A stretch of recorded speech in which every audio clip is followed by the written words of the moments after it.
ভাইয়া ভিক্ষা 10 টাকা। ও 5 টাকা, 5 টাকা ভিক্ষা দেবে। 20 টাকা ভিক্ষা দেবে। আপনারা কি দোকান থেকে ভিডিওগুলো দেখবেন আমাদের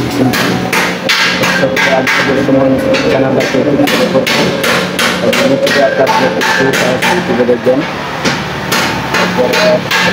এমন এক জায়গায় আছি যেখানে ভিডিও বানাইতেছি, যেখানে এখানে আমি লোকজন আছে, ভিডিও বানাইতেছি। বাইরে বলছি পোশাকগুলো চেঞ্জ করার জন্য, পোশাকগুলো চেঞ্জ করতেছে।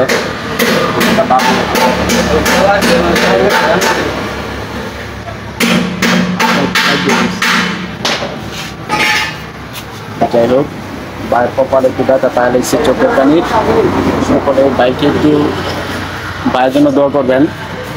ভাই মাঝে মাঝে কিছু কিছু কথা বলে আমার খুব কলিজায় ফিট লাগে। সকালে একটু দেখবেন, ভালো থাকবেন। আসসালামু আলাইকুম।